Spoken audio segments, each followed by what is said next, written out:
Good day, folks, and welcome to James Morris, World Traveler.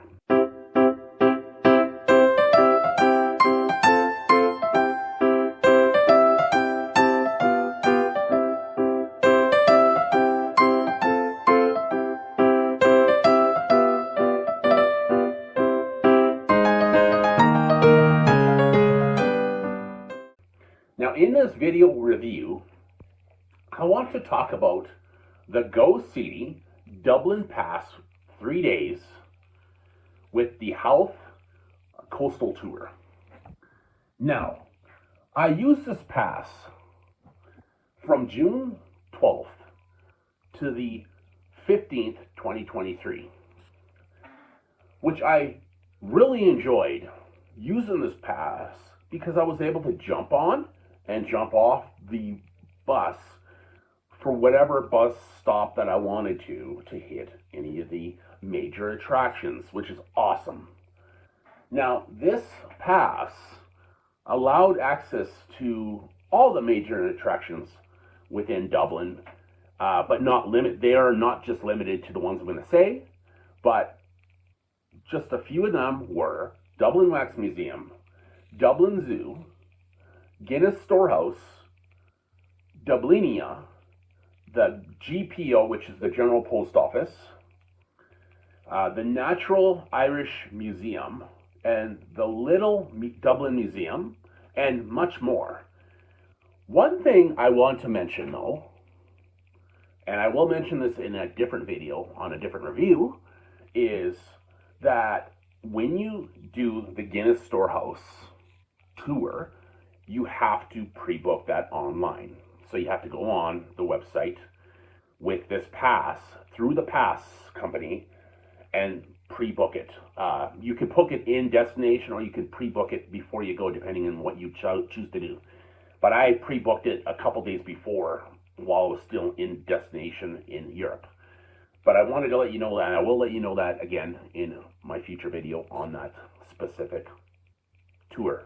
Or, sorry, the attraction tour company. Or anyway, I'm just going to go on and on. That's silly.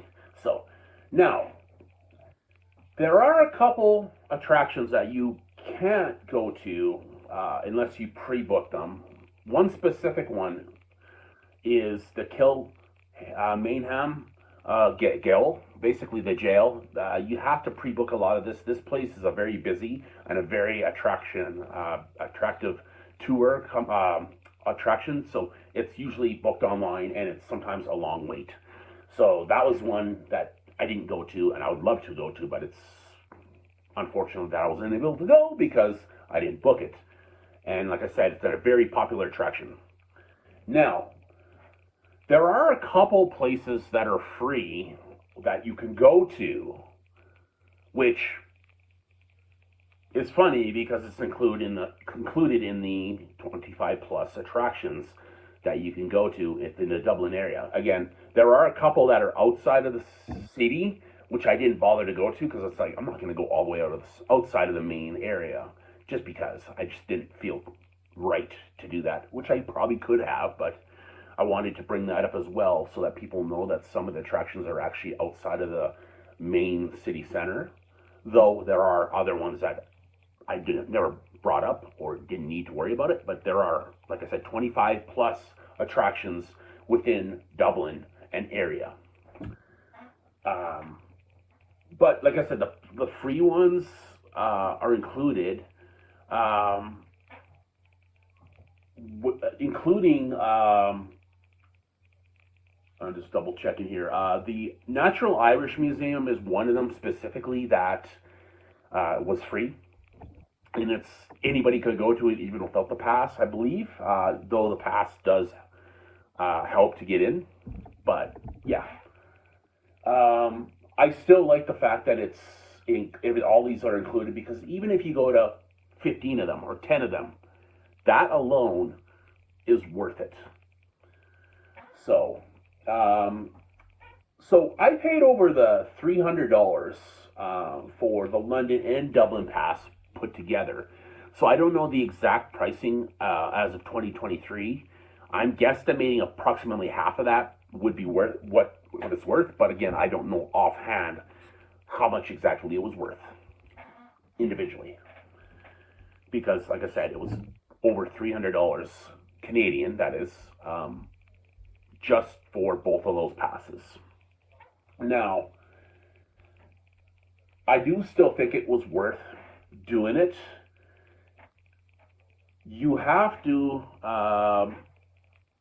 so one thing I do find that's worth it is you got the Howth tour, which is the a coastal town just north of Dublin.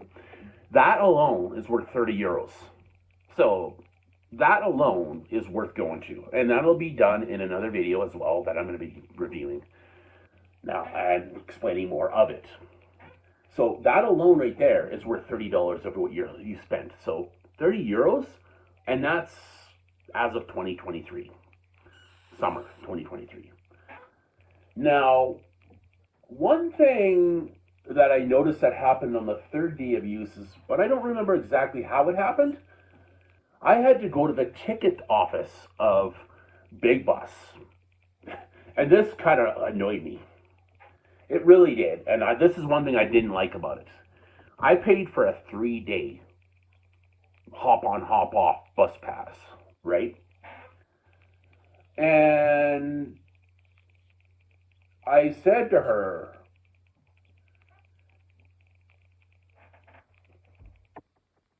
I had to pay for another 1 day, 24 hours. And I'm like, what the heck is going on here? Why am I paying for an extra day, which technically means 4 days I paid for, and that's an extra €10 on top of what I've already paid arm and a leg for. I'm like, it doesn't make any sense, because she tells me in this that it's only the attractions that are included, which it didn't specifically tell me that I had to pay after 2 days. I had to pay for an extra day. So why am I paying when it says 3 days? It didn't say 3-day attraction pass. It just says Dublin pass 3 days with coastal tour. Okay. So I paid the extra €10 for this pass. So I paid an extra €10. So why? They didn't even give me a good answer, honestly. Now, technically that means I only get 2 days, and then I had to pay for an extra day when it's a 3-day pass, and she claims that it was only 2 days for the hop on, hop off, and then I paid an extra day for 24 hours more, and then the attractions are only the ones that were included for that extra day. So how am I going to get around to these attractions? I say to myself, I'm like, it makes no sense. So anyway, that's what really annoyed me about that whole part. Now, for me to have to pay an extra 24 hours, I found it ridiculous. And that was the part that really annoys me. So, the buses themselves run roughly every 30 minutes, especially in the morning. It might be a little bit more during the afternoon and early evening before like the last few hours, but it's roughly every 30 minutes the buses run. So you're not going to miss the bus, and if you do miss the bus, you only have it's not really a short wait. Half an hour is quite the distance time, a length of time, not distance, the length of time that you have to wait for the next bus. But otherwise, it's not bad. And with the traffic being as bad as it gets during the day, and I remember once it took 15 to 20 minutes just to go from O'Connell Bridge to just the downtown core. Like, we literally went maybe half a kilometer at most in like half an hour. It felt like it was so long. The traffic is just insane. So keep that in mind, how bad the traffic is now. The economy in Dublin is booming, so that's why when I asked the guy, I did ask a guy, why is it taking so long to go from literally point A to point B, which was from the bridge, just to kind of toward the Bank of Ireland.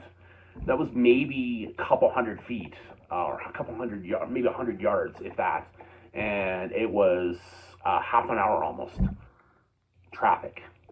The increase in traffic in Dublin is crazy. So keep that in mind when you're on the hop on, hop off. But otherwise, it's definitely worth taking the bus because it's harder to get to by foot. Unless you're in that general area of the downtown by the O'Connell Bridge, there's a whole bunch there that you can hit in just one few hours. You can hit. But overall, I do love the Ho-Ho bus pass, the hop on, hop off. It's definitely worth the money either way because think about how long it would take you to get to these different places. You can go within the downtown area and hit like 3 or 4 places within a couple hours because it would take time to go to each one. Once you complete that one and then go to the next one. So it's definitely worth going and taking the bus to hit the attractions because like I said, a lot of them are in different areas. So you taking the bus is definitely worth it despite the increased traffic and the frequency between buses of half hour and maybe more differences in timing in the afternoon when it's peak time, right? So that said, I would definitely recommend it. 2 thumbs up for that pass, with the exception of having to pay for an extra day when I paid already. Otherwise, 2 thumbs up. Definitely worth taking the bus and hitting all these attractions. Definitely worth the money. So at the end of the day, take it. So overall, I definitely, like I said, I agree. This is definitely worth the time and the effort and the money. So that said, until the next video, we will see you in the next video. Ciao.